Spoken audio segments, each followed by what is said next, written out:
शहर के कॉलेज में पढ़ने वाला अमित छुट्टियों में अपने गांव आया तो उसकी माँ बोली मेरी सहेली चंदा आई थी।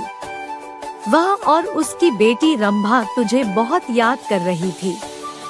वह कह गई है कि तू जब गांव आए तो उनसे मिलने उनके गांव आ जाए, क्योंकि रंभा अब तेरे साथ रहकर अपनी पढ़ाई करेगी। यह सुनकर दूसरे दिन ही अमित अपनी माँ की सहेली चंदा से मिलने उनके गांव चला गया था। जब अमित वहां पहुंचा तो चंदा और उनके घर के सभी लोग खेतों पर गए हुए थे। घर पर रंभा अकेली थी। अमित को देखकर वह बहुत खुश हुई थी। रंभा बेहद खूबसूरत थी।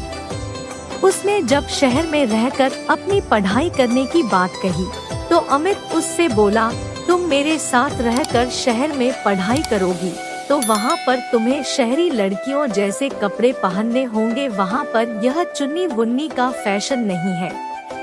कहकर अमित ने उसकी चुन्नी हटाई तो उसकी छुअन से अमित के बदन में बिजली के करंट जैसा झटका लगा था। ऐसा ही झटका रंभा ने भी महसूस किया था। वह हैरान होकर उसकी ओर देखने लगी तो अमित उससे बोला, यह लंबी चौड़ी सलवार भी नहीं चलेगी, वहाँ पर तुम्हें शहर की लड़की की तरह रहना होगा। उनकी तरह लड़कों से दोस्ती करनी होगी। उनके साथ वह सब कुछ करना होगा जो तुम गांव की लड़कियां शादी के बाद अपने पतियों के साथ करती हो। कहकर वह उसकी ओर देखने लगा तो वह शर्माते हुए बोली, यह सब पाप होता है। अगर तुम इस पाप पुण्य के चक्कर में फंसकर यह सब नहीं कर सकोगी तो अपने इस गांव में ही चौका चूल्हे के कामों को करते हुए अपनी जिंदगी बिता दोगी। कहकर वह उसकी ओर देखते हुए बोला, तुम खूबसूरत हो, शहर में पढ़ाई करके जिंदगी के मजे लेना। इसके बाद अमित उसके नाजुक हाथों को बार बार छूने लगा। उसके हाथों की छुअन से रंभा के तनबदन में बिजली का करंट सा लग रहा था। रंभा ने उसे देशी घी का गर्मा गर्म हलवा बनाकर खिलाया। हलवा खाने के बाद अमित आराम करने के लिए सो गया। शाम को जब रंभा के माँ बाप अपने खेतों से घर लौटे तो अमित को देखकर खुश हुए। रंभा भी उसकी तारीफ करते नहीं थक रही थी।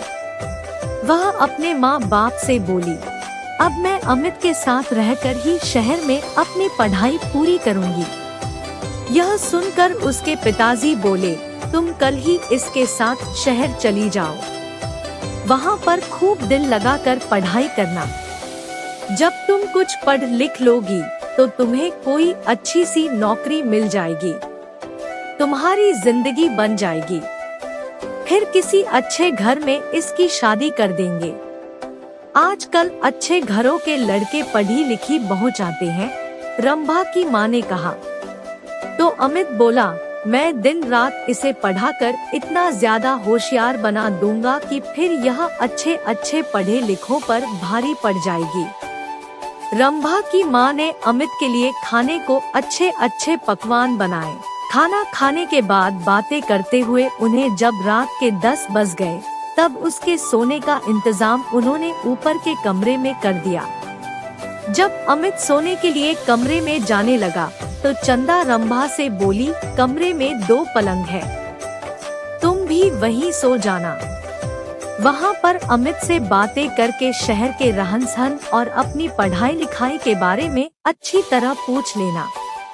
शहर में आकर अमित ने रंभा के लिए नए नए फैशन के कपड़े खरीद दिए, जिन्हें पहनकर वह एकदम फिल्म हीरोइन जैसी फैशनेबल हो गई थी।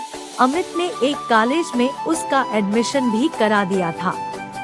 जब उनके कॉलेज खुले तो अमित ने अपने कई अमीर दोस्तों से उसकी दोस्ती करा दी, तो रंभा ने भी अपनी कई सहेलियों से अमित की दोस्ती करा दी।